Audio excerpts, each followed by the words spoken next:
You might have seen the video where me and Joshua were going out testing out the DJI Focus Pro, and I was talking about the OG of characters, the vintage lenses I was using. And so I wanted to share with you the reason why you would want to use vintage lenses and the advantages of using these old lenses for filmmaking or photography. Let's talk about it. I know that some people were asking about why would you use vintage lenses?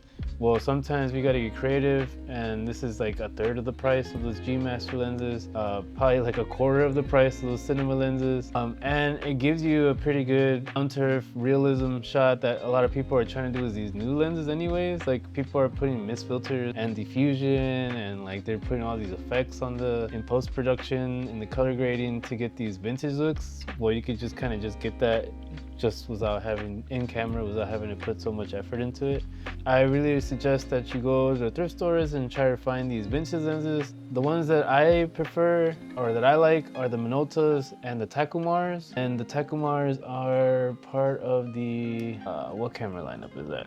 Pentax. That's part of the Pentax camera. Minolta is my favorite. These are easier to find than the Pentax versions. They're also pretty sharp. The versions that you would look for are the MCs or the Rockers, PGs or the X. Those are really good Minolta lenses. So if you ever see those come across on Facebook Marketplace or at the thrift store, if they're pretty cheap, some people be trying to sell them now because they become popular now. So kind of be on the lookout when you're looking for lenses or just throwing out random ass numbers out there. Sometimes you'll be lucky and you can find a nice set. There's people out there, do your research and make sure that you're not paying too much for lenses. Oh, and also you want to have to check to see if there's any mold or grease or oil on these. So you got to put it towards the light and see if there's any mold in there or something that will be pretty hard to work with, or if a bunch of scratches. I have a 35 that has a bunch of scratches on the back, but I like the look of it, so I still use that 35. It has a grenade grip for focus, and I just love that lens, even though it's not the best, but it's a good artsy lens. That's what I'm calling it.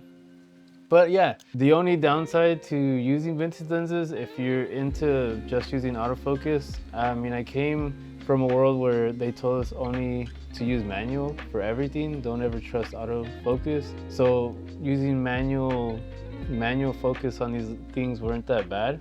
The only downside is that when you're trying to move and rack focus as people are moving, you know, it got a little bit more trickier.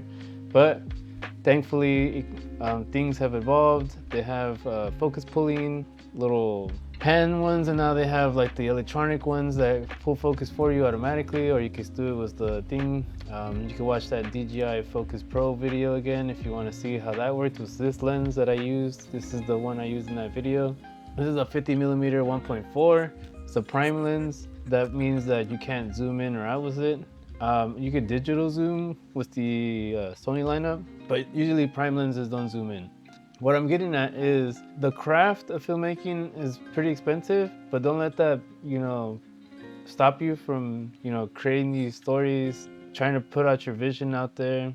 Either you go find people that also have the same passion and have equipment, or they know someone who also is passionate, and you kind of just start like a little group of friends. I know that when I come from a small town in California, it wasn't that easy to find people who were also doing the same thing. Some of them were photography, some people were in graphic design, people were just artists, they were just things, but we kind of just came together. We kind of tried to find actors, try to have just something to do while we were between classes. So don't let something like not having the right equipment or lighting or whatever be it. I probably talked more than I was supposed to about the vintage lenses, but let me know if you have any vintage lenses that you like, kind of brand do you prefer. If you're looking for vintage lenses, you need some help, let me know. Drop a comment down below. My name is Nando Carter, and if you want to follow along, hit subscribe, hit that like button. I have some links to some gears down in the description. Give me a little kickback so I can do more videos like these. Hopefully not in